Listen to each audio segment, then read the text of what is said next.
Hello students, this is Saif Ali and welcome to M2S classes. I hope आप सब बेहतर होंगे। तो good morning to all of you. चलिए आज हम पढ़ते हैं क्लास 12th बायोलॉजी। ठीक है, आज क्लास 12th बायो पढ़ते हैं और ये क्लास 12th बायो का सेकेंड चैप्टर है। सेकेंड चैप्टर जो हमारा है वो है पुष्पी पौधों में लैंगिक जनन। ठीक है, यहाँ हम पढ़ लेंगे कि लैंगिक जनन क्या है और वो पुष्पी पौधों में कैसे होता है। जो पुष्पी पेड़ पौधे होते हैं उनके अंदर लैंगिक जनन कैसे होता है। ठीक है, ये हमारा लेक्चर फर्स्ट है। लेक्चर फर्स्ट में जानते हैं। ठीक है, तो हमारा पहला टॉपिक है लैंगिक जनन। ठीक है, सेक्सुअल रिप्रोडक्शन, इसे हम सेक्सुअल रिप्रोडक्शन कहते हैं। तो लैंगिक जनन क्या होता है जानते हैं इस चीज़ को। जैसे हमने पहले चैप्टर में अलैंगिक जनन क्या होता है, किन किन प्रकारों से होता है, ठीक है, उसके लाभ क्या है, हानि क्या है, इन सारे चीज़ों का चर्चा हमने किया है पहले लेक्चर में, पहले चैप्टर में हमने। ठीक है, यहाँ हम जानते हैं कि लैंगिक जनन क्या है। ठीक है, देखिए जनन की, ठीक है, जनन की इस विधि में दो जनकों की आवश्यकता होती है। दो जनकों की आवश्यकता, याद रखिएगा, दो जनकों की आवश्यकता। यही ठीक विपरीत उसमें था। अलैंगिक जनन में क्या था कि इसमें केवल एक जनक की आवश्यकता होती है, लेकिन यहाँ पर दो जनकों की आवश्यकता होती है। दो जनक होते हैं और वो जो दो जनक होते हैं वो होते हैं, एक होता है नर और एक होती है मादा। ठीक है, ये जो दो जनक होंगे वो दोनों विपरीत होंगे, एक नर और एक मादा। ठीक है, तो क्या था, इस विधि में दो जनकों की आवश्यकता होती है। ठीक है, फिर अगुणित नर एवं मादा युग्मक के परस्पर संलयन से, ठीक है, याद रखिए, अगुणित नर एवं मादा, ठीक है, जो नर और मादा होते हैं वो अगुणित युग्मक बनाते हैं। ठीक है, और उस युग्मक के परस्पर संलयन से और उस युग्मक के मिलने से, संलयन से, मिलने से यह प्रक्रिया पूर्ण होती है। ठीक है, इस चीज को हम फिर से एक बार देख लेते हैं। क्या है कि इस विधि में दो जनकों की आवश्यकता होती है। ठीक है, लैंगिक जनन जो होगा इसमें दो जनक की आवश्यकता होती है।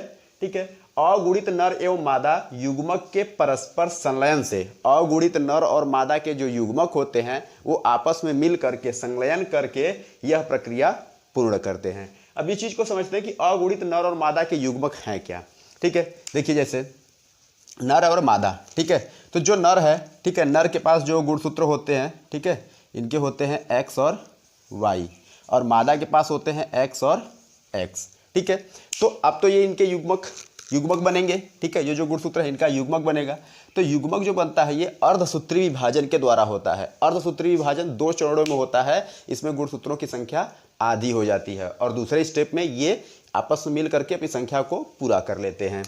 तो ये क्या हुआ, विभाजित होंगे तो एक तरफ X एक तरफ Y, ये विभाजित होंगे तो एक तरफ X दूसरी तरफ भी X बनेंगे। ठीक है, तो अब देखिए ये जो इनके गुणसूत्र थे, ठीक है, जो जनक गुणसूत्र थे वो दोनों क्या हुए, अब विभाजित हो गए। ठीक है, अलग अलग। तो ये हो गई इनके युग्मक निर्माण की प्रक्रिया। और जब युग्मक निर्माण होती है वो होती है अगुणित रूप में। ठीक है, अगुणित जब वो सिंगल हो जाते हैं, जब वो दो रूप में रहे, डबल रहेंगे तो डिप्लॉयड, हेप्लॉयड और डिप्लॉयड होते हैं, अगुणित और गुणित। ठीक है, तो ये अगुणित हो गए। ठीक है, अब ये अगुणित जब हो करके क्या करते हैं, परस्पर संलयन से, अब संलयन मतलब अब मिलेंगे ये दोनों। तो जब भी युग्मक मिलते हैं तो अपने विपरीत लिंग वाले के साथ, ठीक है, तो जितने भी नर के युग्मक होंगे वो मादा वाले के साथ और मादा वाले जो होंगे वो नर वाले के साथ मिलेंगे।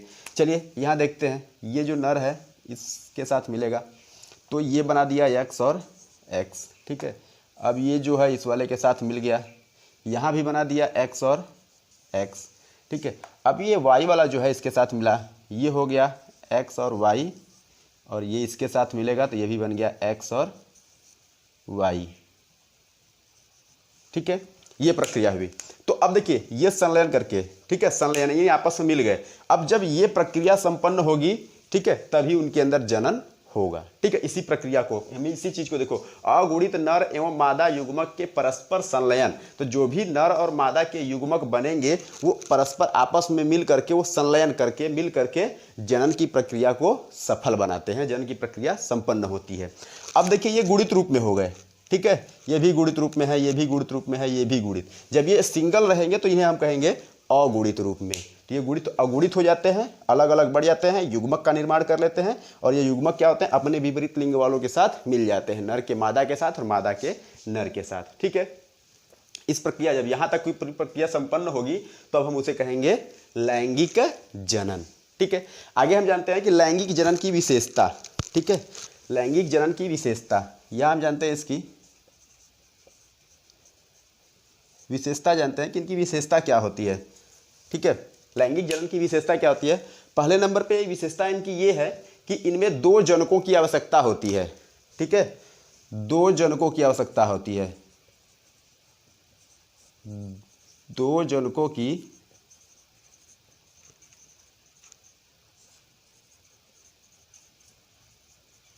ठीक है, इनके अंदर 2 जनकों की, यानी लैंगिक जनन की प्रक्रिया जब संपन्न करनी है तो इनमें 2 जनक चाहिए। जानते हैं, देखिए लैंगिक जनन की प्रक्रिया जब संपन्न होगी तो नर भी चाहिए और मादा, और ये जो दोनों 2 जनक होते हैं ना, वो 2 जनकों में एक नर और एक मादा होना चाहिए, नर और मादा चाहते हैं। तो लैंगिक, देखिए इसमें क्या है, 2 जनक की आवश्यकता क्यों होती है, क्योंकि यहाँ पर देखिए हमने फिगर में दिखा रहा है, जैसे कि यहाँ पर हमने इस चीज़ को, इनके युग्मक का निर्माण किया। ठीक है, अगुणित होकर के अपने युग्मक को बना लिए। युग्मक को तो बना लिए, अगर हम यहाँ से दूसरे चीज़ को न रखें, ठीक है, अगर मादा को मान लीजिए नहीं रखते हैं, मादा को नहीं रखते हैं, तो ये आपस में ही संलयन कभी संलयन करेंगे, तो आपस में जब संलयन करेंगे तो वो प्रक्रिया नहीं होती है। ठीक है, ये किसी दूसरे के साथ संलयन करना चाहिए। जो भी इनके युग्मक बनेंगे, अब वो नर हो या फिर मादा, अगर नर है तो नर के भी युग्मक मादा के साथ मिलने चाहिए, अगर मादा है तो मादा के युग्मक नर के साथ मिलने चाहिए। तो इसीलिए इनमें 2 जनकों की आवश्यकता होती है। ठीक है, पहला पॉइंट हो गया हमारा, 2 जनकों की आवश्यकता होती है। और दूसरा टॉपिक क्या है कि इनमें अर्धसूत्री विभाजन। ठीक है, कुछ कोशिकाओं में, कुछ नहीं, जनन कोशिकाओं में, ठीक है,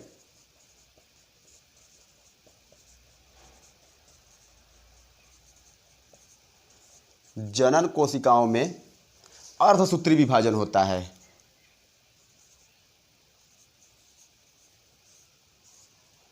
अर्धसूत्रीय विभाजन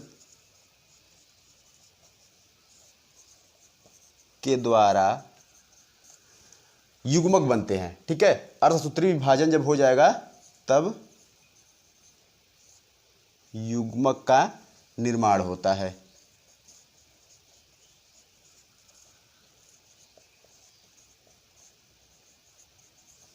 ठीक है, अब देखिएगा, पहले ही विशेषता इनकी ये थी कि इनके जनकों, 2 जनक की आवश्यकता होती है। ठीक है, विशेष है ये कि 2 जनक की आवश्यकता होती है। दूसरा क्या है कि जनन कोशिकाओं में, ठीक है, अर्धसूत्री विभाजन के द्वारा युग्मक का निर्माण होता है। अब देखिए जनन कोशिका, यहाँ देखते हैं जनन कोशिका, अगर नर की बात करते हैं तो नर की जो जनन कोशिका है, इनके पास तो 2 गुणसूत्र हैं। ठीक है, सॉरी, ये डिप्लॉयड हैं। ठीक है, द्विगुणित हैं। तो इनके जो गुणसूत्र हैं, ठीक है, जो ये हैं XY करके हैं, ये जो गुणसूत्र हैं, ये क्या करेंगे, अर्धसूत्री विभाजन करेंगे। अर्धसूत्री विभाजन क्या होता है, 2 चरणों में पूरा होती है। ठीक है, अर्धसूत्री विभाजन 2 चरणों में पूर्ण होता है, और इसमें गुणसूत्रों की संख्या पहले स्टेप में आधी हो जाएगी, और दूसरे स्टेप में, जब पहले स्टेप में आधी हो जाएगी तो दूसरे स्टेप में ये अपने विपरीत लिंग वाले के साथ मिल करके अपनी संख्या को पूरा कर लेते हैं। तो जैसे XY था, ये अपना क्या किया, अर्धसूत्री विभाजन करके अलग हो गए, X और Y में बदल गए। ठीक है, तो ये अर्धसूत्री विभाजन हो गया। तो अगर युग्मक का निर्माण हो गया, ठीक है, यहाँ से युग्मक बने, ठीक है, ये XY बन गए, लेकिन जब युग्मक का संलयन होता है तो वो अपने विपरीत लिंग वाले के साथ, देखिए जैसे नर हुआ तो इनका विभाजन हो गया XY, मादा है तो इनका विभाजन हो गया XX। अब क्या है कि अब जब युग्मक का संलयन होगा, जब जनन की प्रक्रिया होगी, तो ये अपने विपरीत लिंग वाले के साथ मैच कर जाएंगे। ठीक है, तो यही बताया गया है कि अर्धसूत्री विभाजन, जो जनन कोशिका होती हैं उनके अंदर अर्धसूत्री विभाजन होते हैं। तीसरा देखते हैं, नर एवं मादा के युग्मक के मिलने की प्रक्रिया निषेचन कहलाती है। ठीक है, जब नर और मादा के युग्मक एक साथ मिलते हैं तो उन्हें हम निषेचन कहते हैं। ये प्रक्रिया क्या है, जैसे देखिए नर, ठीक है, ये बन गए X और Y, और ये बन गए X और X। अब इनके युग्मक बन गए, एक तरफ X और Y, एक तरफ X और X। ठीक है, तो युग्मक हो गए। अब ये युग्मक जो विपरीत लिंग वाले के साथ ऐसे मैच कर रहे हैं, जो मिल रहे हैं, ठीक है, ये मिलने की प्रक्रिया जो होगी, ठीक है, जो एक नर वाला जो युग्मक है वो मादा वाले युग्मक के साथ मिल रहा है, तो ये मिलने की प्रक्रिया को हम निषेचन कहेंगे। ठीक है, जो मिलने की प्रक्रिया है उसे हम निषेचन कहेंगे। जैसे यहाँ से ये मैच करके X और X बन गया, ये मैच करेगा तो X और Y बन गया। उसी तरह से ये वाला भाग है जो इसके साथ भी करेगा, ये वाला भाग जो है इसके साथ आपस में ये करेंगे। तो ये जो मिलने की प्रक्रिया है इसे हम निषेचन कहेंगे। कि नर और मादा के जो युग्मक हैं जब आपस में मिलते हैं तो उस प्रक्रिया को हम निषेचन कहते हैं। ठीक है, और निषेचन के बाद, ठीक है, जब निषेचन के बाद जो ये चीज़ें बनी, ठीक है, इसे हम जाइगोट कहेंगे। ठीक है, युग्म जनन।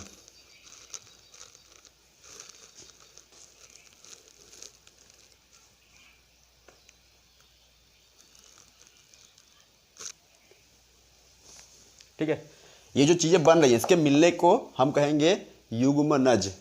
ठीक है, तो चौथा टॉपिक देखते हैं। अब इस जो युग्मनज को हम अच्छे से पढ़ेंगे, जाइगोट जो होता है वो आगे चल करके इसको अच्छे से इसके बारे में डीपली जानकारी लेंगे। ठीक है, चौथी विशेषता ये हमारी है कि नर और मादा, ठीक है, यानी दो जनक, ठीक है, नर और मादा के जब संलयन से, जब उनके युग्मक के संलयन से जब एक नए संतान की उत्पत्ति होती है, या ये कह लें कि लैंगिक जनन में जो संतान उत्पन्न होते हैं वो अपने जनक के समान नहीं होते। ठीक है, उनके अंदर थोड़ी बहुत भिन्नता पाई जाती है। ठीक है, लैंगिक जनन में जो संतान होगी उनके अंदर भिन्नता इसलिए होती है क्योंकि वो क्या होते हैं, दो अलग अलग तरह के डीएनए से बने होते हैं। ठीक है, उनके अंदर जो डीएनए होता है वो दो अलग अलग तरह का होता है, एक मादा का और एक नर का। ठीक है, तो नर और मादा दोनों अलग अलग डीएनए होते हैं और जब दोनों डीएनए एक साथ मिलते हैं तो एक तीसरा डीएनए बनता है। ठीक है, दोनों के संयोग से जो तीसरा डीएनए यानी जो संतान की उत्पत्ति होती है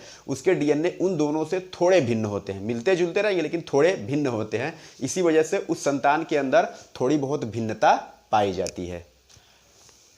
अगली टॉपिक है जनन की प्रवस्था। ठीक है, जनन की प्रवस्था में क्या होता है कि प्रत्येक जीव, ठीक है, प्रत्येक जीव वृद्धि विकास करते करते वह जन्म से लेकर के मृत्यु तक, ठीक है, कुछ अवस्थाओं से होकर के गुजरता है, कुछ विशिष्ट अवस्थाओं से होकर के जाता है। उन्हीं को हम कहते हैं जीवन की प्रवस्था। और ये प्रवस्था जो होती हैं वो जीव क्या करता है, सबसे पहले वृद्धि करता है, विकास करेगा, विकास के बाद वो जनन करेगा। ठीक है, जनन करने योग्य बनेगा और उसके बाद उसकी मृत्यु फिर होती है। तो ये पूरी जो अवस्था है उस अवस्था को हम कहते हैं जनन की प्रवस्था। और जो जनन की प्रवस्था है वो तीन भागों में है, तीन वर्गों में है। तीन वर्गों में हम समझ सकते हैं। पहला है वो किशोरावस्था, दूसरा है प्रजनन प्रवस्था और तीसरा है जीर्णावस्था। ठीक है, तो हम पहला पढ़ते हैं किशोरावस्था। किशोरावस्था क्या है, जन्म से लेकर लैंगिक रूप से परिपक्व होने तक की अवधि को हम किशोरावस्था कहते हैं। ठीक है, किसी भी जीव के अंदर वो जन्म से लेकर के जब वो पैदा हुआ, जब उसका जन्म हुआ और वो अपने जन्म से लैंगिक रूप से परिपक्व होने तक की अवस्था को क्या कहेंगे, किशोरावस्था। ठीक है, जो किशोरावस्था होता है उसमें उस अवस्था तक जाते जाते लास्ट स्टेज तक जो भी जीव है वो लैंगिक रूप से क्या होगा, परिपक्व हो जाएगा। ठीक है, मैच्योर हो जाएगा, परिपक्व हो जाता है। ठीक है, और इसमें क्या होता है कि अधिकतम जी समस्त स्रोत जो होते हैं, जीव का जो समस्त स्रोत होता है वो उनके वृद्धि और विकास में प्रयोग कर लिए जाते हैं। और जीवों और जो भी मतलब जीव जंतु हैं उनके और फिर मानव में, ठीक है, जो किशोरावस्था है मुख्य लक्षण दिखाता है कि इसमें लंबाई में अत्यधिक वृद्धि होती है। ठीक है, किशोरावस्था में जंतुओं और मानव में लंबाई में अत्यधिक वृद्धि होती है और ये उनके जो भी स्रोत होते हैं ये इनकी लंबाई में और विकास में उपयुक्त हो जाते हैं। ठीक है, और ये इनके अंदर जनन अंग जो होते हैं वो अच्छे से विकसित होने लगते हैं। जो भी नर हो या मादा हो इनके जनन अंग अच्छे से विकसित हो जाते हैं। ठीक है, और इनके साथ साथ बहुत सारे लक्षण हैं। ठीक है, दाढ़ी मूछ आ जाना, ठीक है, स्तन का विकास हो जाना और उसके साथ आवाज़ थोड़ा भारीपन हो जाना। तो ये बहुत सारे इनके उदाहरण हैं, ये जो मतलब विशेषता देखने को मिल जाती है। ठीक है, दूसरा है प्रजनन प्रवस्था। ठीक है, इसमें प्रजनन अवस्था में क्या होता है कि ये अवस्था जो होती है वो किशोरावस्था के बाद आती है। ठीक है, जो किशोरावस्था है हमारा वो किशोरावस्था के बाद आती है प्रजनन अवस्था। और प्रजनन अवस्था में क्या होता है, ठीक है, किशोरावस्था के बाद आएगा और प्रजनन अवस्था में होता है कि इस अवस्था में जीव अपने आप को प्रजनन योग्य बनाए रखता है। ठीक है, एक मतलब समयावधि ऐसी होती है कि जब तक वो जीव अपने आप को अपने अंदर जनन कर सके और उस अपने आप को उस जनन के योग्य बनाए रखे तो उसे हम कहेंगे प्रजनन प्रवस्था। ठीक है, ये किशोरावस्था के बाद आती है और ये वह अवस्था है जिसमें जीव अपने आप को जनन के योग्य बनाए रखता है। ठीक है, जब तक वो जनन कर सके। अब जब इनके अंदर ये अवस्था होती है, ठीक है, जब तक ये अवस्था होती है उस समयावधि को हम कहते हैं, क्या कहते हैं, प्यूबर्टी कहते हैं, प्यूबर्टी। और इसे हम कहते हैं यौवनारंभ। ठीक है, इस अवस्था को हम कहते हैं यौनवारंभ। ठीक है, यानी जब ये जो जीव है वो जनन करना शुरू कर दे। ठीक है, जिस अवस्था से वो जनन करना शुरू कर दे उस समय अवधि को हम कहेंगे यौनवारंभ। ठीक है, यौनवारंभ होता है। अब क्या होता है कि इस अवस्था में जो भी जीव होते हैं वो अपने जो भी ऊर्जा होती है वो अधिकतम अपनी ऊर्जाओं का जो उपयोग होता है वो अपने लैंगिक विकास में कर लेते हैं। ठीक है, जो लैंगिक अंग होते हैं उनके विकास में ये अधिक से अधिक ऊर्जा का प्रयोग कर लेते हैं। ठीक है, और ये जो प्रवस्था होती है इसकी एक अवस्था हम पढ़ते हैं मानव में। ठीक है, कि मानव में इनकी क्या अवस्था है। ठीक है,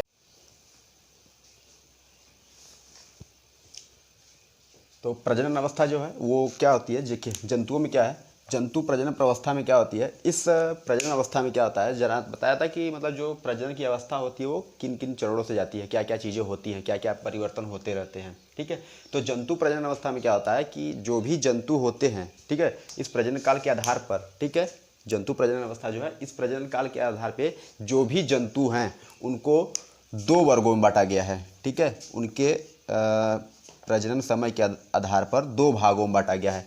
एक होते हैं मौसमी, ठीक है, एक होते हैं मौसमी, एक होते हैं सतत। ठीक है, एक होते हैं मौसमी और एक होते हैं सतत। ठीक है, 2 तरह के जंतु, ठीक है, अपने जंतु प्रजनन अवस्था जो है 2 भागों में बांट दिया गया है इनको उनके समय के हिसाब से, उनके प्रजनन करने के समय के हिसाब से। पहले हैं मौसमी और दूसरे हैं सतत। मौसमी वाले क्या होते हैं, मौसमी जंतु वो होते हैं जो कि केवल एक निश्चित मौसम में ही जनन कर सकते हैं। ठीक है, एक निश्चित मौसम में ही जो जनन कर सकते हैं वो कहलाते हैं मौसमी। ठीक है, और जो सतत चलते रहते हैं मतलब वो कोई निश्चित नहीं है कि कब करेंगे। ठीक है, वो कोई निश्चित नहीं है, वो कभी भी जनन कर सकते हैं, तो उन्हें हम कहते हैं सतत। ठीक है, मौसमी वाले में एग्जाम्पल क्या होता है, छिपकली हो गई, मेढक हो गया। ठीक है, ये सारे चीज़ आते हैं, छिपकली मेढक ये क्या होते हैं, मौसमी होते हैं, किसी एक निश्चित मौसम में ही जनन करते हैं। और सतत वाले में क्या होते हैं, जैसे मानव हो गया, ठीक है, बंदर हो गया, चिंपैंजी हो गए, गाय भैंस, तो ये क्या होते हैं, ये सतत करते रहते हैं। इनमें आता है जरायुजी स्तनधारी। ठीक है,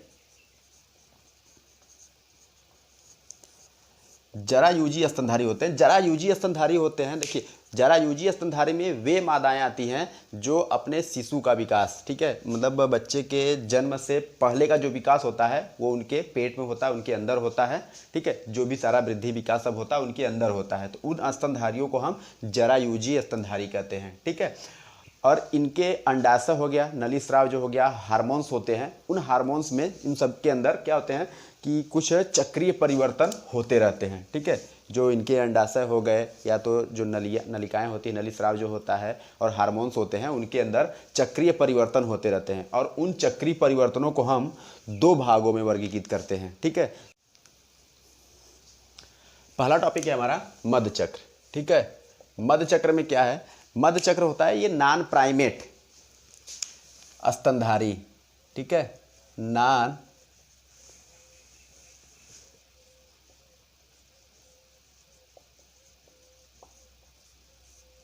प्राइमेट स्तनधारी। ठीक है, नॉन प्राइमेट स्तनधारी जानते हैं कि नॉन प्राइमेट स्तनधारी क्या होते हैं। नॉन प्राइमेट स्तनधारी वो होते हैं जो कि जनन वनन सब कुछ करेंगे, ठीक है, सारी प्रक्रियाएं करेंगे, लेकिन उनमें मस्तिष्क का विकास होता है कम होता है, निम्न होता है। ठीक है, मस्तिष्क का विकास अच्छे से नहीं होता है। तो जो नॉन प्राइमेट स्तनधारी होते हैं, जो भी नॉन प्राइमेट स्तनधारी होते हैं उनमें अंडाशय का निर्माण, ठीक है, नलिका स्राव, हार्मोन्स चक्र, ये सारी जो प्रक्रिया होती है, ठीक है, वो होती है। ठीक है, तो इनके द्वारा मतलब नॉन प्राइमेट जीवों में जो भी हार्मोन्स का स्राव है, नलिका स्राव है या हार्मोन्स का अंडाशय का निर्माण वो नॉन प्राइमेट जीवों में होगा, तो उसे हम कहेंगे मध्य चक्र कहते हैं। जैसे गाय हो गया, गाय हो गई, चीता हो गया। ठीक है, और ये जो चक्र चलते हैं नॉन प्राइमेट की मादाओं में होते हैं। ठीक है, इसमें क्या होता है, नॉन प्राइमेट मादाओं में होते हैं और इसमें ये प्रक्रिया होती है कि मादा के जो एस्ट्रोजन हार्मोन्स होते हैं, मादा के एस्ट्रोजन हार्मोन्स उसके रक्त में आकर के मिल जाते हैं। ठीक है,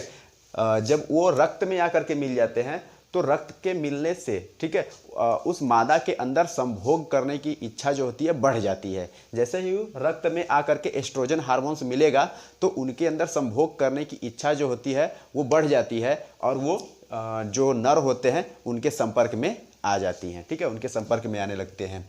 तो ये होता है मध्य चक्र। ठीक है, जो मध्यकाल होता है ये 3 चरणों में, ठीक है, जानते हैं कौन कौन से हैं। पहला जो है मोनोएस्टर्स, ठीक है,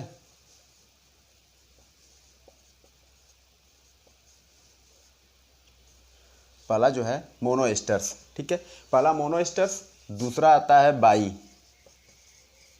आता है, तीसरा होता है पॉली, ठीक है, मोनो बाई पॉली, मोनोएस्टर्स, बाईएस्टर्स और पॉली, ठीक है, पॉलीएस्टर। इसमें क्या होता है, मोनोएस्टर में क्या होता है कि ये जो मध्यकाल का चक्र होता है वो केवल एक बार होता है, ठीक है, केवल एक बार जब होगा तो मोनोएस्टर्स कहते हैं। जैसे हो गया हिरण, ठीक है, और बाईएस्टर्स में क्या होते हैं, बाई वाले में ये 2 बार होता है, जैसे हो गया कुत्ता, ठीक है, 2 बार। और पॉलीएस्टर में क्या होता है कि बहुत बार, ठीक है, 2 3 4 बार जब भी चल जाए, ठीक है। तो इसमें क्या होता है 2 से अधिक। इसमें आते हैं चूहा, ठीक है, इसके एग्जाम्पल हैं चूहा, ठीक है। तो ये हो गया हमारा मध्य चक्र। दूसरा हमारा है ऋतुस्राव, ठीक है, ऋतुस्राव जो है मेंस्ट्रुअल साइकिल, ठीक है, मेंस्ट्रुअल साइकिल क्या होता है, मेंस्ट्रुअल साइकिल में क्या होता है, अंडाशय जो होता है और जो स्राव नलिका है, हार्मोन्स होता है, इनमें क्या होता है कि मासिक परिवर्तन होते हैं, ठीक है, मंथली में मासिक परिवर्तन होते रहते हैं, ठीक है, इसे हम ऋतुस्राव कहते हैं। और ऋतुस्राव जो होता है रजो दर्शन से, ठीक है, ये जो शुरू होता है रजो दर्शन से लेकर के रजोनिवृत्ति, ठीक है, रजोनिवृत्ति तक चलता है। देखिए ऋतुस्राव क्या है, ऋतुस्राव में जो अंडाशय है, हार्मोन्स है, नलिका स्राव जो है, ये जो परिवर्तन होता है ये मासिक चलता रहता है, ठीक है, मासिक होता रहता है। और ये प्रक्रिया जो शुरू होती है वो रजो दर्शन से रजोनिवृत्ति तक। रजो दर्शन क्या होता है, इसमें क्या होता है कि जो भी परिवर्तन होते हैं, जो स्राव होता है वो पहली बार होता है, ठीक है, जब पहली बार होगा तो उसे हम कहेंगे रजोन दर्शन। और रजोनिवृत्ति क्या होता है, जब अंतिम होगा, ठीक है, जो स्राव है जब वो बंद हो जाए, इसमें क्या होता है, वो स्राव जो होता है वो बंद हो जाता है, तो उसे हम कहेंगे रजोनिवृत्ति, ठीक है, रजोन स्राव, रजोन दर्शन और रजोनिवृत्ति तक। रजोन स्राव यानी पहली बार से लेकर के अंतिम बार तक, तो पहले वाले को रजोन दर्शन और अंतिम वाले को रजोनिवृत्ति कहेंगे, ठीक है। तो ये हो गया हमारा ऋतुस्राव। इसके एग्जाम्पल क्या क्या हो सकते हैं, मानव हो गया, ठीक है, एग्जाम्पल में मानव हो गया, बंदर हो गया, लंगूर हो गया, ये आदि आते हैं, ठीक है। अगला है जीर्णावस्था, ठीक है, जीर्णावस्था जानते हैं, जीर्णावस्था क्या होता है, जीर्णावस्था वह अवस्था होती है जब किसी भी जीव के अंदर, ठीक है, जीर्णावस्था में किसी भी जीव के अंदर प्रजनन करने की अवस्था जब खत्म हो जाती है, ठीक है, जब वो समय होता है जब वो प्रजनन कर सकता है, तो जब प्रजनन करने की समय अवधि जब खत्म हो जाती है तो उसे हम कहते हैं जीर्णावस्था। इस अवस्था में जो भी जीव है वो जनन करने में असमर्थ होगा, ठीक है, जनन नहीं कर पाएगा। और ये अपने शारीरिक रूप से और कायिक रूप से ये क्या होते हैं, धीरे धीरे कमज़ोर हो जाते हैं, या हम ये कह सकते हैं कि ये धीरे धीरे ये मृत्यु की ओर अग्रसित होते रहते हैं, ठीक है, तो उसे हम कहते हैं जीर्णावस्था। याद रखिएगा कि अगर एक अवस्था से दूसरी अवस्था में जब हमारा परिवर्तन होता है, हमने 3 अवस्थाओं को पढ़ा, पहला क्या था किशोरावस्था, और दूसरा था प्रजनन प्रावस्था, और तीसरा है जीर्णावस्था। तो किशोरावस्था से प्रजनन अवस्था या प्रजनन वाले से जीर्णावस्था में जब हमारा मतलब एक अवस्था से दूसरी अवस्था में जब हम गमन करते हैं, एक अवस्था से दूसरी अवस्था में जाते हैं, तो सबसे ज़्यादा महत्वपूर्ण हार्मोन्स होते हैं। हार्मोन्स के कारण ही हमारी जो अवस्थाएं परिवर्तित होती रहती हैं, इसके लिए सबसे महत्वपूर्ण जो है वो हार्मोन्स होते हैं। तो यहाँ पर हमने जीर्णावस्था को पढ़ा, ठीक है। आगे के वीडियो के लिए, ठीक है, आगे के जो भी टॉपिक बचे हैं वो अगले वीडियो में, ठीक है। यहाँ तक अगर आपको वीडियो अच्छा लगा हो तो लाइक करिए, शेयर करिए और चैनल को सब्सक्राइब करके बेल आइकन दबा दीजिए, ताकि जो भी आगे के अपडेट्स हैं, जो भी आगे की वीडियो हो वो आपको आसानी से मिल जाए, ठीक है। और आई होप कि आप लोग को बहुत अच्छा लगा होगा। Thank you students.